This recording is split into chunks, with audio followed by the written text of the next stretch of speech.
Doctor Chandradas Sharma आपके समक्ष लेकर आया हूं हिंदी के बहुत ही इम्पोर्टेंट प्रश्न, बहुवैकल्पिक प्रश्न यानी अति लघु उत्तरात्मक प्रश्न परीक्षा के लिए बहुत ही उपयोगी है। आपसे मेरा निवेदन है, आप अपने इस चैनल मेरी कविता को लाइक करें, सब्सक्राइब करें, शेयर करें। धन्यवाद दोस्तों। तो आज आरोह भाग 2 का काव्य भाग के अति लघु उत्तरात्मक प्रश्न लेकर आया हूं। उम्मीद करता हूं आपको पसंद आएंगे। नमस्कार। मेरा पहला प्रश्न है, दिन जल्दी जल्दी ढलता है, कविता के कवि कौन है? इसका उत्तर है हरिवंश राय बच्चन। मेरा अगला प्रश्न है, थका पंथी क्या सोचकर जल्दी जल्दी चलता है कि मंजिल दूर नहीं है। अगला प्रश्न है, दिन जल्दी जल्दी ढलने के साथ ही बच्चे बाहर कहाँ झांक रहे होंगे? तो नीडों से बाहर झांक रहे होंगे। अगला प्रश्न बनता है, मुझसे मिलने को कौन विकल, पंक्ति में कौन सा भाव है? विहलता का भाव है। नेक्स्ट है, मंजिल भी तो दूर नहीं, यह विचार किसके मन में आ रहा था? उत्तर है पंथी के मन में। अगला प्रश्न है हमारा, मैं हूं किसके हित चंचल, यह प्रश्न पैरों को कैसा कर देता है? शिथिलता देता है। उसके बाद अगला प्रश्न है दोस्तों,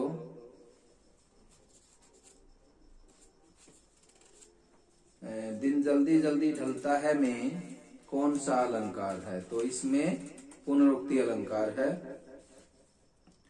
फिर आता है अगला जो है आपका कि जो दिन जल्दी जल्दी ढलता है में क्या संदेश देना चाहता है कि हमें जीवन के पथ पर आगे बढ़ता रहना चाहिए, समय बीतता जा रहा है।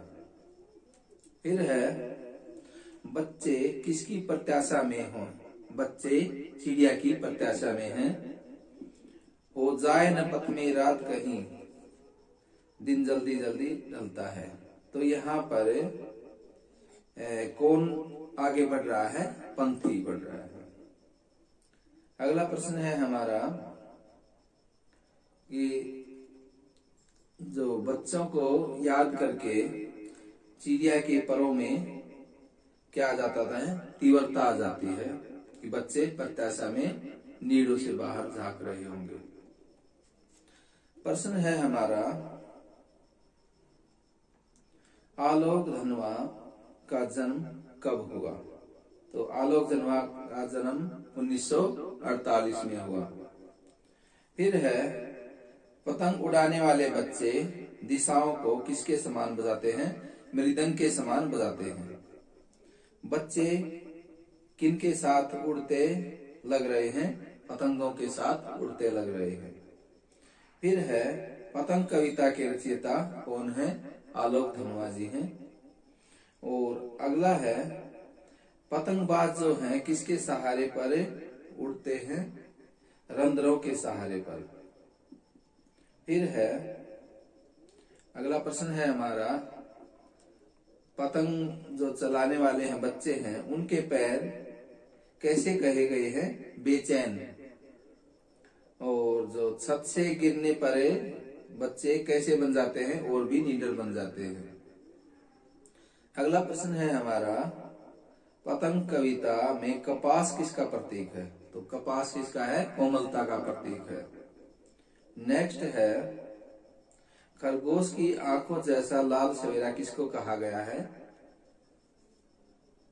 खरगोश की आंखों जैसा लाल किसको कहा है? सवेरे को कहा गया है। नेक्स्ट है, पतंग नाम की जो कविता है उसमें चमकीले विशेषण किसके लिए प्रयोग किया गया है? शरद ऋतु के लिए प्रयोग किए गए हैं। अगला प्रश्न है, पतंग जो है ऊंचाइयां कैसी कही गई हैं? पतंगों की ऊंचाइयां धड़कती।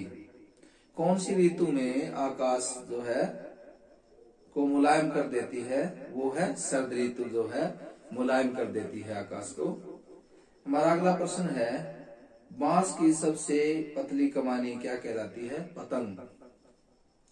फिर है प्रश्न, जो उड़ाई जाने वाली सबसे हल्की और रंगीन चीज क्या है? इसका उत्तर भी पतंग है।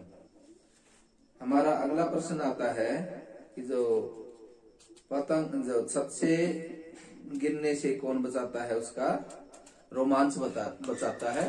बच्चों का जो शरीर का रोमांच है वो उनको गिरने से बचाता है। नेक्स्ट प्रश्न है हमारा,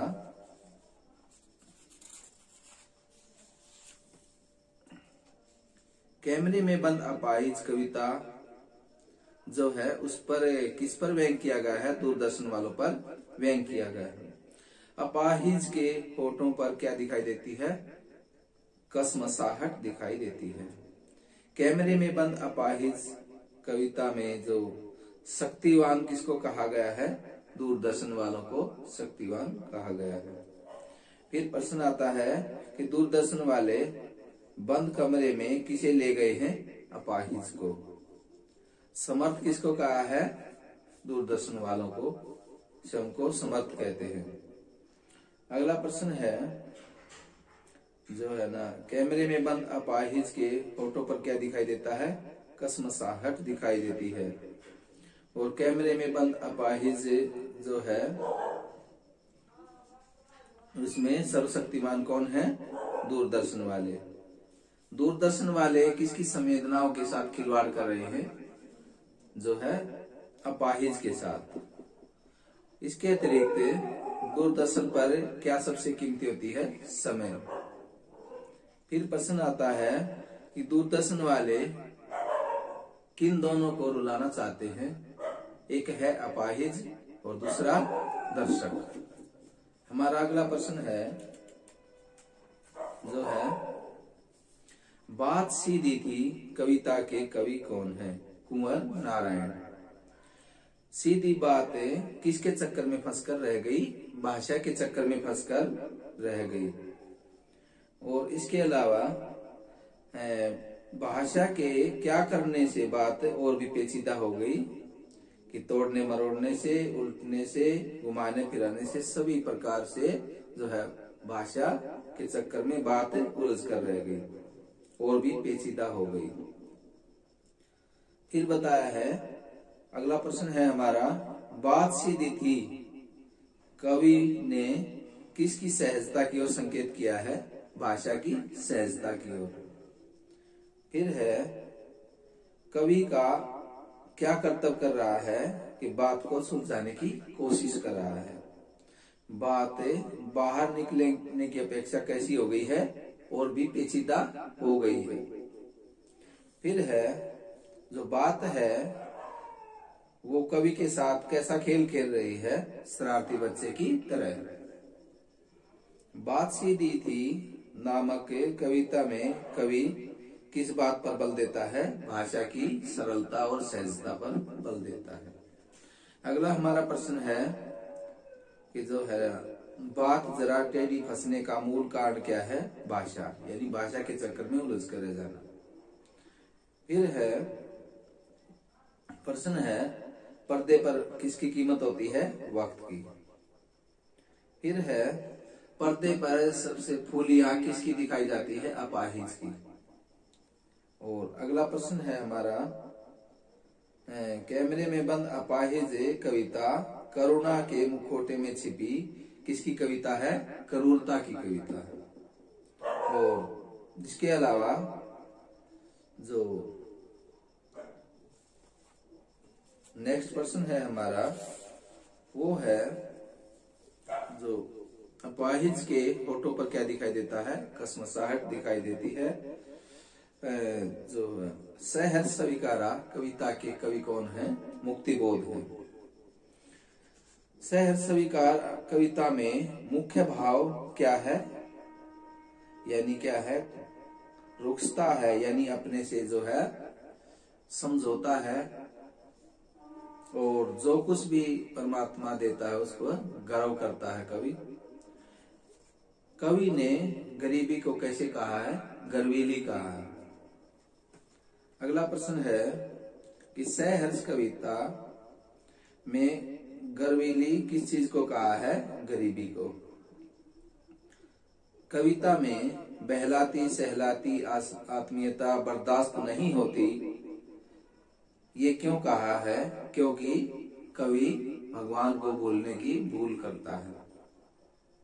अगला प्रश्न है हमारा, ममता के बादल में कौन सा अलंकार है? रूपक अलंकार है। और दूसरा प्रश्न है, ममता के बादल की मंडराती कोमलता कहाँ पिराती है? भीतर। नेक्स्ट प्रश्न है हमारा, परिवेष्टित शब्द का क्या अर्थ है? चारों ओर से घिरा हुआ। फिर है, मीठे पानी का सोता कहाँ है? तो मीठे पानी का सोता दिल में रहता है। सहर्ष स्वीकारा कविता में कवि की आत्मा कैसी हो गई है? कमजोर हो गई है। और जिंदगी में जो कुछ भी उसको मिला तो कवि ने क्या किया है? सहर्ष स्वीकारा है। फिर है, इस कविता में यानी जो सहर्ष स्वीकारा कविता में कौन सा छंद है? मुक्त छंद है, यानी कोई भी छंद नहीं है, छंद से मुक्त है। उसके बाद है, पाताली अंधेरे गुहाओं के विवरों में यहाँ पर विहवर का क्या अर्थ होता है? बिल। भवितव्य किसे डराती है? छाती को। अगला प्रश्न है, उषा कविता के कवि कौन हैं? तो इसके हैं शमशेर बहादुर सिंह। उषा कविता में जो है, उषा का जादू टूटने से की बात जो है कब कही गई है? सूर्योदय होने पर उषा का जादू टूटता है, यानी रंगों का जादू दूर हो जाता है। फिर है, सूर्योदय के समय जो आकाश है किन किन रंगों में परिवर्तित होता है? मटमैले काले रंग में, लाल रंग में, और जैसे स्लेट पर केसर रगड़ दी हो या लाल सीधा धुल गई हो। इसके अलावा जो है, उषा कविता में किस रंग की खड़िया की चाक जो है मलने की बात कही है? लाल रंग की खड़िया की चाक मलने की बात कही गई है। हमारा प्रश्न है, उषा कविता में प्रातःकालीन नीले आकाश को किसके समान बताया है? शंख के समान बताया। प्रश्न है हमारा, प्रातःकालीन आकाश कैसा दिखाई देता है? राख से लिपा हुआ चौके जैसा दिखाई देता है, कभी नीले शंख जैसा दिखाई देता है, कभी क्या है? लाल खड़िया चाक जैसा दिखाई देता है। ये तीनों ही सही है। प्रातःकालीन नभ है, कवि ने जो कितने उपमानों का प्रयोग किया है? 3 उपमानों का प्रयोग किया है। फिर है, जो नीला आकाश है उसमें जब सूर्य दिखाई देता है तो कैसा लगता है? जैसे गोर वर्ण वाली कोई सुंदरी झील में नहा रही हो। फिर है, अगला प्रश्न है हमारा, जो उषा काल में जो प्रातः दिखाई देता है राख से लिपा हुआ चौके जैसा दिखाई देता है, तो यहाँ पर किस चीज से लिपा आता है? राख से। अगला हमारा प्रश्न है, जीर्ण शीर्ण शरीर किसका कहा गया है? किसान का कहा गया है। और फिर बताया है, क्रांति संसार में किसकी सृष्टि करती है? सुख और शांति की। निराला ने अट्टालिकाओं को क्या कहा है? आतंक भवन कहा है। फिर कहा है कि जो क्रांति के बादल की गर्जना सुनकर कौन सा वर्ग भयभीत होता है? तो उसमें पूंजीपति वर्ग भयभीत होता है। अगला हमारा प्रश्न है, सुख कैसा होता है? यानी अशीतल सुख होता है। निराला जी ने जीर्ण बाहु किसको कहा है? कृषक को कहा है। वेद और पुराणों के अनुसार संकट के समय कौन सहायता करता है? प्रभु राम सहायता करते हैं। और राम के एक निष्ठ भक्त कौन है? एक निष्ठ भक्त है हनुमान जी। इसके अलावा श्री राम जो है किसके लिए विलाप करता है? लक्ष्मण जी के लिए। और जो है श्री राम को का विलाप सुनकर और कौन विकल हो गए हैं? वानर। फिर प्रश्न है, हनुमान जी जब संजीवनी बूटी लेकर आए तो करुण रस में किस रस का संचार हो गया, समावेश हो गया था? तो वीर रस का समावेश हो गया था। सांप का जीवन किसके समान, किसके बिना अधूरा होता है? मणि के बिना। और हाथी का जीवन सूंड के बिना। फिर है, राम लक्ष्मण परशुराम, राम लक्ष्मण ने लक्ष्मण मूर्छा और राम विलाप किस रस का प्रयोग हुआ है? वहां पर करुण रस का, क्योंकि शोक मनाया जा रहा है इसलिए करुण रस का प्रयोग हुआ है। जो स्थिति पंख के बिना पक्षी की होती है वह राम की किसके बिना हो गई है? लक्ष्मण के बिना हो गई है। तो लक्ष्मण कहाँ पर मूर्छित है? समर में, यानी युद्ध में। फिर है, कैसा भाई संसार को पुनः नहीं मिलता? सहोदर, यानी हर चीज मिल जाती है और सहोदर नहीं मिलता। अगला है, लक्ष्मण किसको दुखी नहीं देख सकते थे? राम को दुखी नहीं देख सकते थे। और लक्ष्मण से के जीवित होने की खबर सुनकर रावण किसके पास जाता है? अपने भाई कुंभकर्ण के पास जाता है। अगला प्रश्न है हमारा, लक्ष्मण मूर्छा और राम विलाप जो है शीर्षक वो किस भाषा में रचे गए हैं? इसका उत्तर है अवधी भाषा में, क्योंकि ये रामचरितमानस का भाग है और रामचरितमानस क्या है? अवधी भाषा में रचा गया है। नेक्स्ट है हमारा, किसकी स्थिति विशेष नहीं मानी राम ने? तो स्त्री की स्थिति विशेष नहीं मानी। अगला प्रश्न है, श्री राम ने लक्ष्मण को जो है ना गले से लगाकर हर्षित कौन कौन हुए? भालू और कपि समूह हर्षित हुए। गजल के रचयिता कौन है? फिराक गोरखपुरी हैं। फिराक गोरखपुरी की गजलों में जो है किसकी जान पड़ती है उन पर छाप? तो मीर की जो है छाप दिखाई देती है। फिर है, पर्दा खोलने से क्या अभिप्राय है? किसी का रहस्य प्रकट करने से है। अगला प्रश्न है, गजल के अनुसार आंखें कौन झपका रहे हैं? तारे। तारे आंखें झपकाए हैं, इसमें कौन सा अलंकार है? मानवीकरण अलंकार है।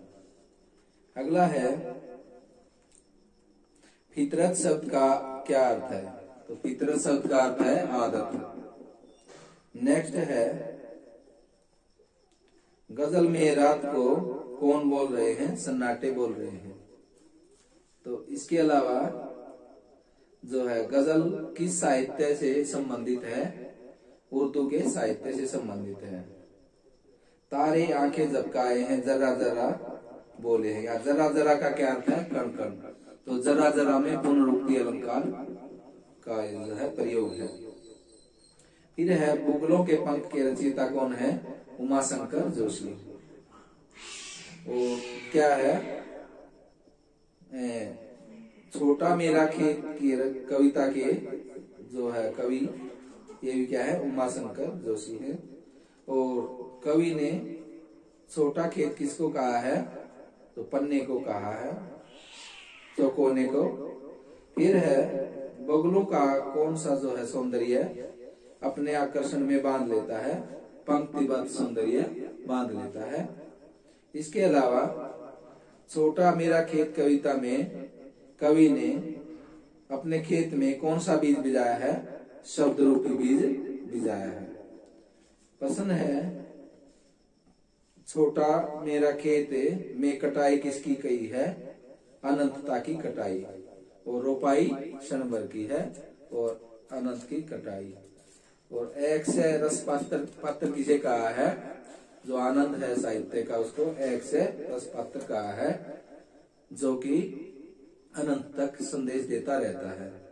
दोस्तों, आपने ये बहुत ही उपयोगी प्रश्न सुने। उम्मीद करता हूँ आप लाभान्वित होंगे। धन्यवाद। नमस्कार।